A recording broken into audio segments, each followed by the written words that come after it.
none of us are perfect. So the best thing to do is emotional intelligence is through self-awareness for yourself, and then being able to be socially aware of people, their emotions, how things might be affecting them, to be able to communicate with them, to be able to socialize with them. That's very important in business and leadership in any position that you're in.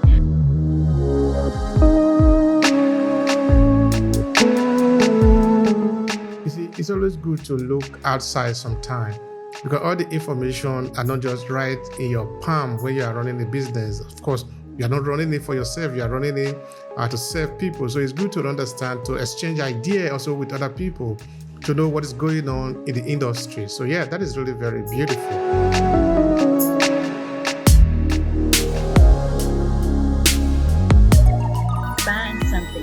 Valuable, that's fun for you to get out of it. To me, I like to walk. I walk. I used to jog. I walk and jog now. Exercise on the treadmill, go out in the sun, the beautiful sun, go to the beach, travel. Those are the way that I get away.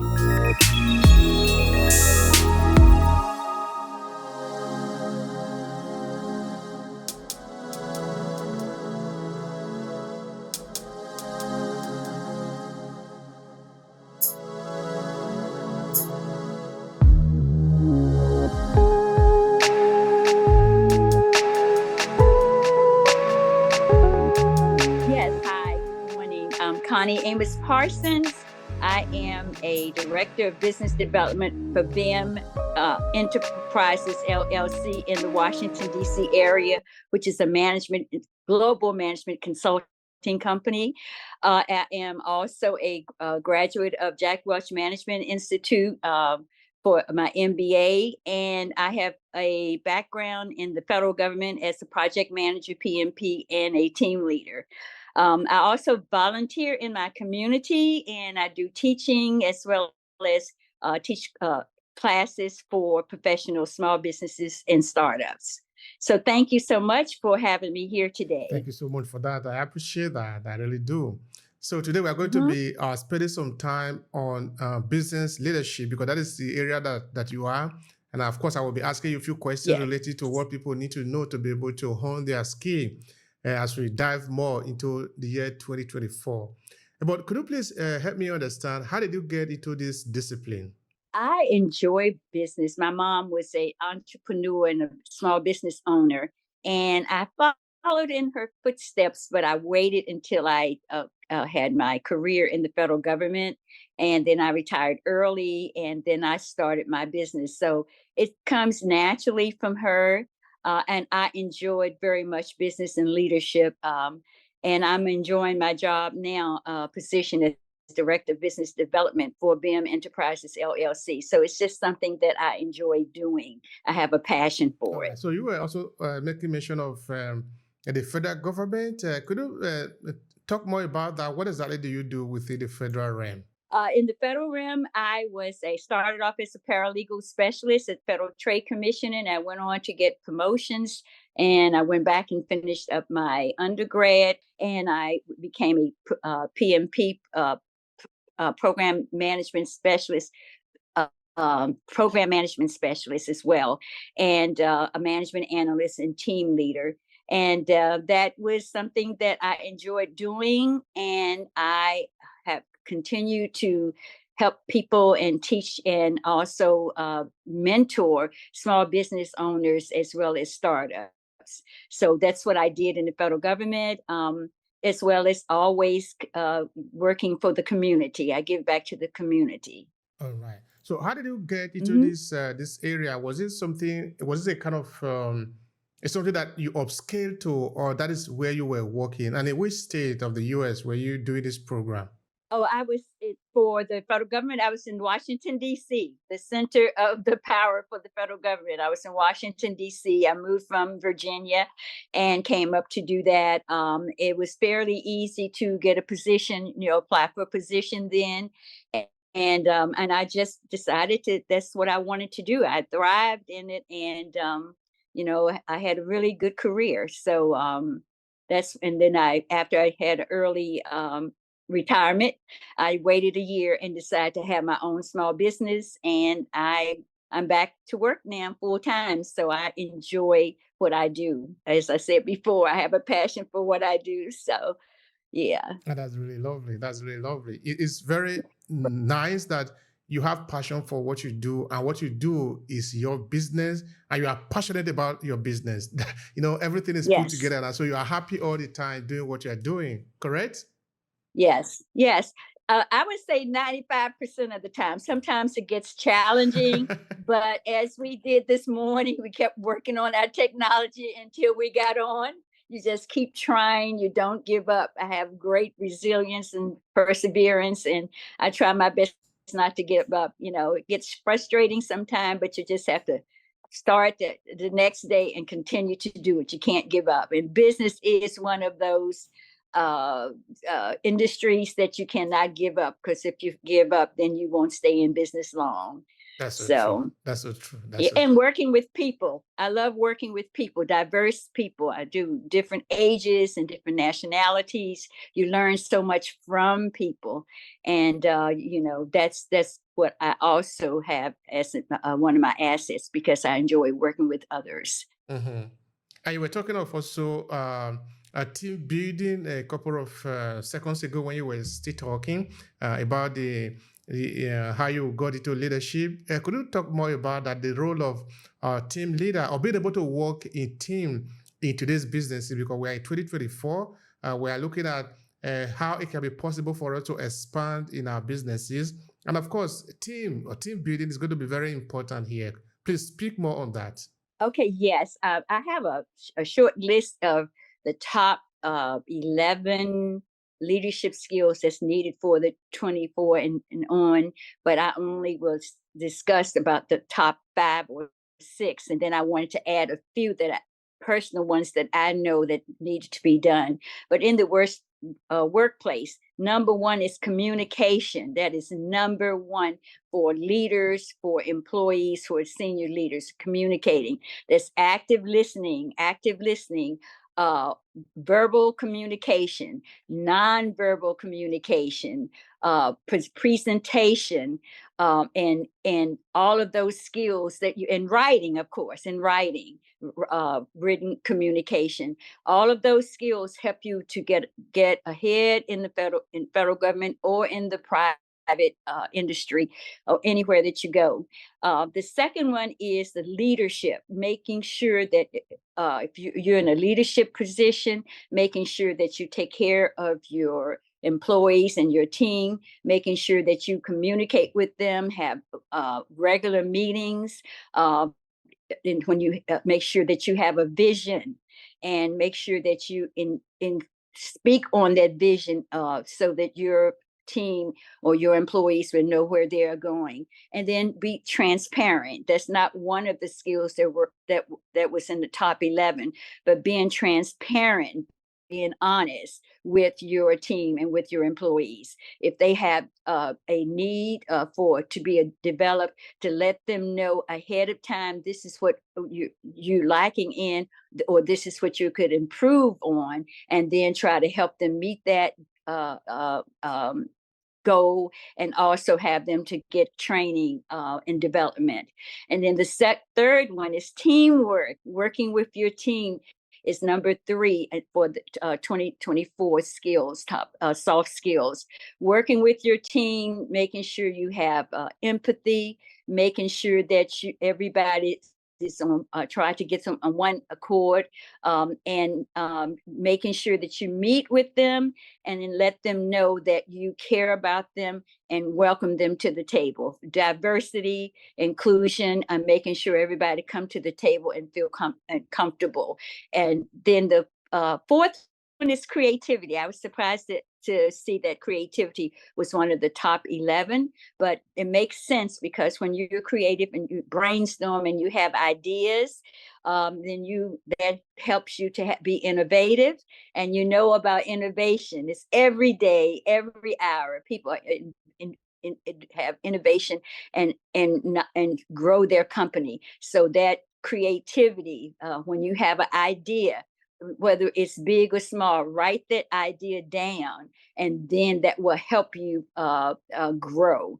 I To digress, I had my first book and my second book, and I would have an idea about the chapters, and I would get up in the middle of the night and write down the note what I wanted to have, and that helped me turn the notes into chapters. So when you have a good idea, don't say I'll think about it tomorrow, because you might forget.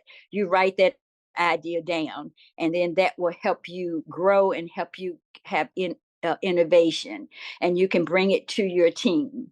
And then the next one is time management. I never knew that that was really what would be one of the top 11 soft skills, but it makes sense because we only have a finite number of hours a day.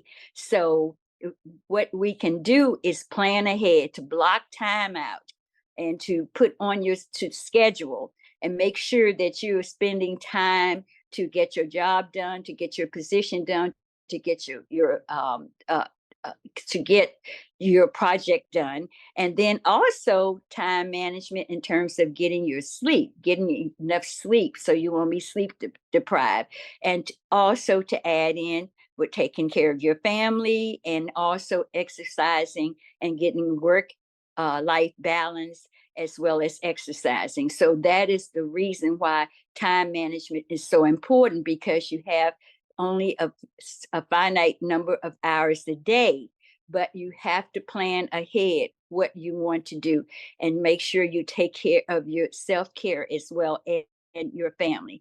And the next one I was going to add in was EQ, emotional intelligence. A lot of people may not think that that's important, but when you speak with people and when you are working with people, emotional intelligence is very important, because you want to have self awareness. You know who you are, you know what your values are, you know what you are made of, you know your strengths and your weaknesses, and you know what you need to improve on. So you work with your team when you're a leader, and you make sure that you um, touch bases with everyone, not just the top performers, not just the ones who are in the middle, as Jack Welch said, but talk about to the ones who are struggling with their work, and help everybody, because the team is all inclusive for everyone. So that emotional intelligence, meaning looking at people, caring about people, no self-awareness, and awareness of your position, and awareness of other people's feelings. Sometimes people don't articulate who they are, how they feel.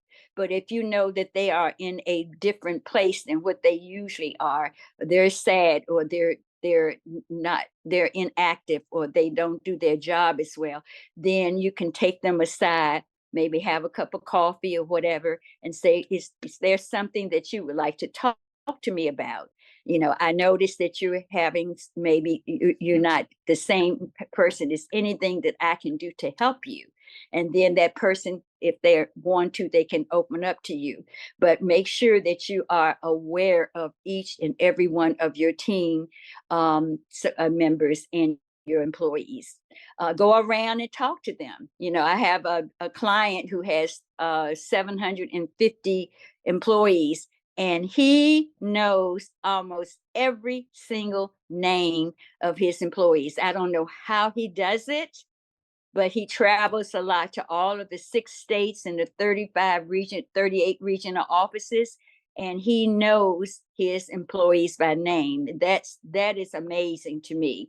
But they love him, and he loves working for them and giving back. And the other thing I was going to say about is empathy. Empathy, meaning caring about a person, caring about their feelings, caring about how they're doing, their health, caring about what you speak, how you speak to them, and caring about if they're having a bad day, or how can you help them. Sometimes people are just are not able to uh, gain to understand what they're doing or have a problem with it, but they don't want to come to you because you're the team leader. But if you know that they have an issue with it or struggling, it is your job as a leader, a senior leader and manager, to talk to that person and see how you can help and develop them. And it means a lot when you come over and say, let's have a cup of coffee. You can come in my office and we can have a cup of coffee, or we can have lunch. I want to know what's going on with you so I can help you and reach out to that person. And the other one that I have is in terms of transparency. And transparency is when you are honest and direct with your coworkers, with your team, with your employees. You know, you can just say, I'm having a bad day today. I've had some things going on. And so you all, you know, can just give me a little time to get it together. But you come in every day ready to work, but you don't always every single day feel good. You don't always have a wonderful day every day. You have problems at home, you have illnesses, but you can also tell your employees or your team that today is not a good day for me, but I want you all to continue to work, and I will continue to do my job, and things are going to be okay. Always be positive. Always have a positive attitude, always have positive energy, because you are a leader and you are leading people and to success. You are helping people grow. You are mentoring people. You are coaching people. So as a leader, you need to be positive, not negative, not telling people you did it. Oh, you did a bad job today. That doesn't make anybody feel good. You do what you can to help a person, and you know how you treat people, others, they will remember how you treated them. They might not remember everything, but people remember how you treated them, whether it's bad or whether it's good. What you do is you plan. What I do is I have a calendar. Each day I plan ahead, which is the priority task that I have to do. I put that first. I changed my schedule to make sure that I would be able to get a good full 8 hours to 10 hours a day to get my projects done. So I went from 9:30 to 5:30 to now I'm on 6:30 to 4 o'clock. But I find that I'm more energetic and productive in the morning. So from 6:30 to 12 noon, I can get a lot done. So if people would need to change their schedule to accommodate their productivity, then that is what that is an option. Also, to prioritize which are your most challenging assignments or projects, put that first so that you can get through that and try to get it completed. And then all the projects or initiatives that you don't get a chance to get to that first day, then you can pick it up and start it the next day or the next week. But that's what I do. I plan ahead. The very first thing I always do is plan ahead, uh, brainstorm or creativity, and write it down. And then I set goals. You know, you set your goals, and then start writing down what you need to do in order to get that done, and how are you going to do it. So you have your strategy, and then once you have your strategy, then you focus on what you are doing, like a beam, which like a beam, because it's a lot of distractions here in this world. It's a lot of distractions everywhere that you go, but you have to focus on doing your job and doing your best. And then when you try to get distractions, I mean, everybody has distractions: TV, music, other people. It's distracting if you're working in an environment like that. But then that's when you really focus and hone down on what you are doing and on your project. And then celebrate once you're successful. and achieve your goals, then celebrate your accomplishments, whether it's small or large. Or you can celebrate like a stage one. Like if you're going through 3 or 4 different stages, you can celebrate that first one and that second one and that third one and the last one, because you want to keep people motivated. You want to inspire people. Well, we couldn't make it. We haven't done 2 years, but we finished up the first year, or we finished up the first quarter, and we did a great job. And we have our revenues have increased, and we have increased productivity. So those are the things that you do when you do time management. A lot of people have problems because they procrastinate. I very, very seldom say I'm going to do it tomorrow or I do it later. I never say I do it later. I always, if it's something important, I get it done now, because I don't want to think this is going to, something else might pop up the next day, or somebody might not be able to be available to help me the next day or the next week. So I'll go ahead and work on it then. People say, oh, no, you don't. Sometimes they say, oh, no, you can wait till later. That's not for me. That's not in my DNA. I like to get it done and get it over with. I'm a type of person. I like to get it done, goal setting, get it done. It's done, check it, and keep it moving. And so that is how I do my time management. Write it down, figure out how you're going to get it done. If you need team members, or you need to hire somebody to do it for you, or you need a virtual assistant, or you need someone in another department, then, or need to form a team to do it. That is what you need to do when you do time management. So that's one of my strengths. That's communication, and time management is one of my strengths, because that is just the way I'm made. That's all. I can't explain it, but that's just what I do. So yeah, that's my story about time management. No, that's really very My interesting. journey. That's interesting. That's interesting. And another thing that I'm trying to understand is how emotional intelligence can help someone to become a better leader in the business environment. What would you share around that? I would share to yourself, be true. Look in the mirror, and find out what are your strengths, what are your weaknesses, what can you improve on. Self-awareness is very important. I know some things that I have had to work with my own self, and I focus on those things to self-improvement, because we are not perfect. None of us are perfect. So the best thing to do is emotional intelligence, to do self-awareness for yourself, and then being able to be socially aware of people, their emotions, how things might be affecting them, to be able to communicate with them, to be able to socialize with them. That's very important in business and leadership, in any position that you're in, to make sure that you are active listener, to make sure that you understand what people are saying to you, and with different nationalities, different age groups, demographics, to make sure that you try to get to know people. Everybody has blood, bleed the same way. Everybody has feelings. Everybody has family. Make sure that you try to bring every brain to the table, as Jack Welch said, to include people, to welcome people. That's what you do with emotional intelligence. You don't leave people out.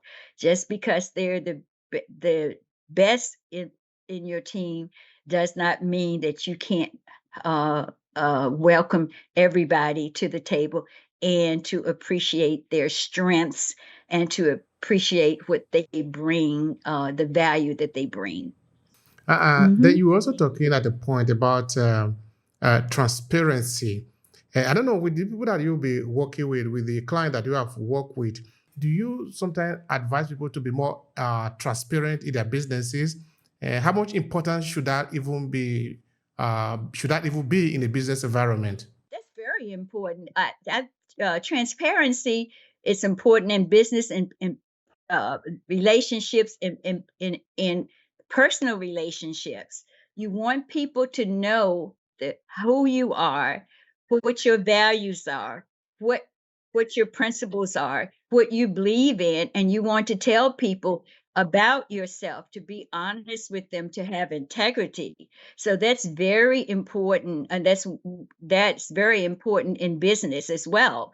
You don't want to leave out something, like some people say, oh, we're going to be just fine, and then a month from now they're laying off people, or they're going bankruptcy. People need to know that your business might not last a long time, to give them an opportunity to look for other positions. And sometimes, unfortunately, people, managers, leaders don't tell them the bad news, but you share the good news with your employees and team, and you share the bad news. We're not doing well. We need to rev up. We need to do more. We need to bring in more revenues. We need to be more productive. We need to grow, and then have the team know that they need to do, to improve, and have teamwork. And so transparency means a lot to employees and to your team, because if you're not telling them the truth, they're not going to trust you. And if they don't trust you, they're not going to believe anything that you say, and they're going to start looking for other jobs. They're going to quit and look for other jobs. So I think that's it. Even in personal relationships, I want somebody to tell me the truth, for good or the bad. Tell me the truth, and so I can handle that. So I know ahead of time how to act, or which direction I need to go. So yeah. When it comes to leadership in business, who are some of your best leaders out there when you look around? Why are these the people that you consider to be the best? I am going to, and I'm partial, but before Jack Welch passed, I was one of his followers. I think he was an amazing leader. Even he got the 20th century best leader. But I think that the values that he had with him, he and his wife Susie Welch. I think that the values and the principles that he had, that's in my MBA program, and with our the leaders in my class, my classmates, I thought it, as well as the professors. I think he was one of the best. He might have done a lot of cutting jobs and all, but he was a good people person, and he was transparency and principles. And I also let's see, Amazon, Jeff Bezos. I think he did a tremendous job during the pandemic. He rose to the challenges. I remember they had the small a van taken around delivering packages. And then one day I was coming back from Virginia, and I saw this 18-wheeler. And I said, oh my goodness, he's upgraded and got all these 18-wheelers. And then he went from people working 24 hours and not allegedly not having breaks, and he went to robots. And I just thought that was such amazing that he met the challenge of the pandemic. And then at the third, the medical field, I tell my doctors every time I go to see them, I say, I really love you all. You all take good care of me, and I trust you. The doctors, the medical profession was a challenge during the pandemic. And then they had, you could call them on Zoom, and they would talk to you, and then they couldn't have that was your appointment online. And they just rose to the occasion. So those are the type of business leaders that I look for. I would say Elon Musk, one of the pioneers, and the gentleman who does the Louis Vuitton. They still stay in business. because they know how to, uh, what should I say, tackle a problem solving, and they have innovation, and they hire good people, and they rise to the occasion, to challenges. So those are the type of leaders that I like. And I have to mention as well, Ignite Coach Ron Mitchell. He's also my CEO and owner, and he does an excellent job. He's was well known globally, a celebrity, and does an excellent job. And then the one thing that he does is he has a sense of humor, and that is also one of the traits to being a successful leader. That is so important. It's good to call out those people that have made impact in your life, or maybe in the industry, as it were. All right. Now, tell me about confidence, because that is something that you were talking about before when you list out I think the 11 skills you said that leaders should have in a business environment. And now the curiosity is, which are the best way to build confidence as a business leader, and why is this important for us to become, for you to become a better business leader?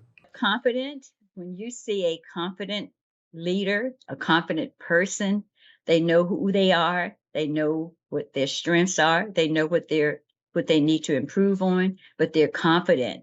They get up and speak to you, they smile, they're outgoing.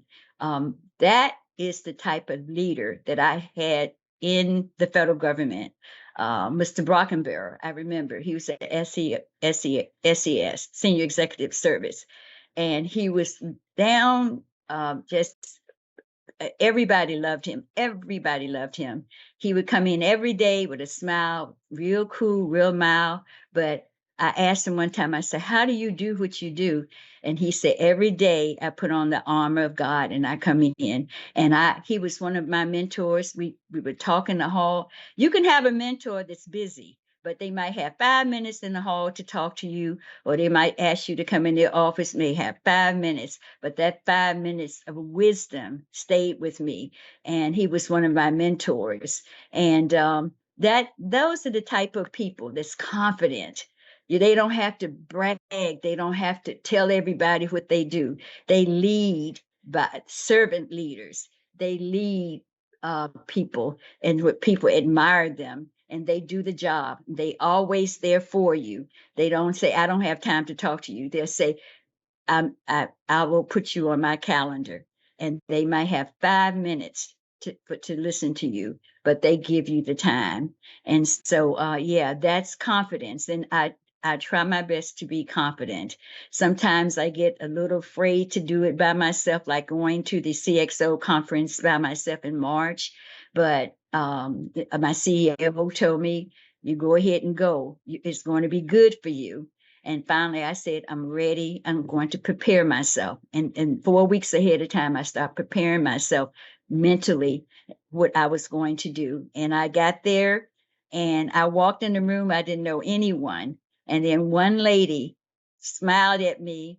And then I said, hello, may I sit here? And she said, yes. And that was where I planted myself with a table of wonderful leaders from all over the country and from Canada. And I sit down and talk to them. But you have to be confident. You can't be afraid of challenges in business. You have to be, if you are afraid of this business, then honestly, I think it would be difficult for you. You would have to be brave. You have to be bold. You would have to be transparent. You have to have integrity, and that would make you a good leader. So hopefully you see me as confident. You are confident. You are confident. Yeah. There is no doubt about that. All right, but tell me something. What did you take away from that conference that you went with different business leaders in the United States and also from Canada? When you left that conference to return home, what did you return with? My takeaways was wonderful leadership, great panels, very pleasant people, very confident leaders. I met friends. We're going to want to meet up next year to go to a conference, hopefully in Dubai. It was so much great energy, positive attitudes. Everybody it was, I guess, probably 1,000 people in 5 different rooms, and marketing to business, all of that, health and wellness, all of that. But we came together in 3 days, and it was magnificent. And I will always remember that. I will always, I try to go to at least one CXO 2.0 conference. But I've made so many friends in 3 days. We have each other's phone numbers, we have each other's contact information, and we're on LinkedIn together. But it made me know that leaders, there are a lot of fantastic leaders globally, all over the world, and we get together and we all share information and connect. And that was what I brought, a beautiful experience back with me. That's great. That's great. You see, it's always good to look outside sometime, because all the information are not just right in your palm when you are running a business. Of course, you are not running it for yourself. You are running it to serve people. So it's good to understand, to exchange ideas also with other people, to know what is going on in the industry. So yeah, that is really very beautiful. Now, in business, sometimes there are also challenges. That is true. These challenges sometimes can break people down. But I remember what you were saying before, that you need to always be positive as a business leader, so that you can encourage the people that are working with you, because you are building a team, you are working with a team. Maybe these people might even come with some negative energy based on what is happening to them, but you only need to be positive. Tell me, how do you build positivity? I try to be positive about every situation, but again, I'm not perfect.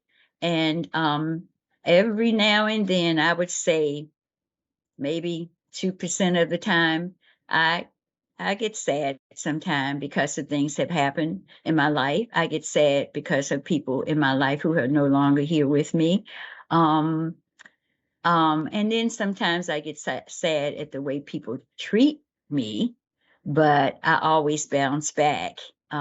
So I would just tell people, whenever you get down, whenever you get sad, it's it's okay. It's okay. And do what you do to get out of that. Don't stay in that uh, uh, phase of your day or life like that. Find something that's valuable, that's fun for you to get out of it. To me, I like to walk. I walk. I used to jog. I walk and jog now. Exercise on the treadmill, go out in the sun, the beautiful sun, go to the beach, travel. Those are the way that I get away. Go see past weekend, I went to see my sister. I hadn't seen her in 2 years because she moved from Texas to Virginia. So that made me, I only have one sister, and that made me feel so good hanging out with her. But don't keep yourself sad or down for a long time. Try your best to bounce back, because life changes. And I'm a strong person of strong faith in God, and I just do what I have to do. I go to church, I pray, I exercise, I like to write, I like to read, I like music. Whatever you can find that make you feel happy. That's what I would say. Whatever your hobby is. Some people golf. A lot of people golf. Get out there in that nice sun and golf, because you can't do it in the rain. Go out dancing, go to a movie, go on your date night. But you play with your children. That's why I volunteer. I didn't know my children are adults now, with children at K through 2, and they have so much energy and they're so smart, and I just love working with them. And so that's what I did. I said, I'm gonna go try this because I want to give back. And they make me smile. They make me a little tired when I get home. I'm kind of tired after 2 hours, but they make me happy, because children they're full of life, full of fun. They don't have jobs. They don't have to pay a bill. So they don't have any stress. So I enjoy that. So I would just say, keep a positive attitude. Every day we get up, it's a blessing. Just keep a positive attitude and know this too shall pass. That's lovely. That's lovely. Thank you. And that is the best way to be. Yes, it is. How can people find you, those who want to work with you and maybe learn more about you? Share with them. Yes. Okay. On my email is Connie Amos Pars one Connie Amos Pars1 at Gmail. That's the best way. I'm on Facebook as well. I have several different pages on Facebook, but my email is the best way. And my business number is 434-944-1077. So my email and my cell phone, and that would be a good way to reach me. I have a small business, at your service events planner LLC. I've been in business 17 years as of March the 31st. I have over 100 5-star reviews, and I treat my clients very well. I've had returning clients and referrals, and I enjoy that. But I'm also full-time BIM Enterprises LLC, and it's teamignite.us. Teamignite.us. I have to give a plug for them because that's who I work for full time. And you can contact me at Connie at teamignite.com. I'm sorry, Connie at teamignite.us. That's fantastic. Thank you so much for Mm-hmm. that. People, of course, now they Mm-hmm. know how to reach you. So, what would be your Yes. final thought here? What would be your final message in this conversation? Final message is business is challenging, it's changing, always changing. Be prepared. Don't rest on your laurels. Get continuing education, making sure you keep up with the trends, like AI, keeping up with that, BI, keeping up with that, making sure that you learn for yourself and educate yourself and read articles, read articles, business articles. I would say look at the stock market, make yourself familiar with that, and just try your best to use your time to not only go back and get education, but self education in terms of reading, and it's plenty of things on the internet. Choose something that's within your industry, within your sector, and bone up on it, and never give up. You might have a bad day. It took me 2007 and 8. It took me 2 years before I was able to be in the black, before I had revenues coming in, and I was call it bootstrapping for 2 years, taking care of my business and investing in my business. But year 3, I started making money, and that's what I did, make revenues coming in. So don't give up. Don't give up. Just keep trying. And if you have a mentor, meet with that mentor. Most mentors are free, but I would say get a mentor that just has some time. And score. Small Business Administration. There you go. Go to SBA and score. You can get a mentor from there, and try to do it with at least investment as you can to get your education. And then you can contact me if you'd like to get some advice from me. I would be happy to help you. Just contact me, email me, and we'll set up a time, 15-30 minutes, and I can talk with someone about small business and experiences that you have. And social media, get somebody who's in the business in your sector or in your industry and get your advice. And if they're on there in Zoom or different, that's different. But just somebody say, what did I do with so and so and so? And everybody throw out all these different answers. But who is the one in your industry, in your sector, or SBA? Go to them and then get you sound advice. Thank you so much for that. I really appreciate that. That is so good. That is so good. Thank you.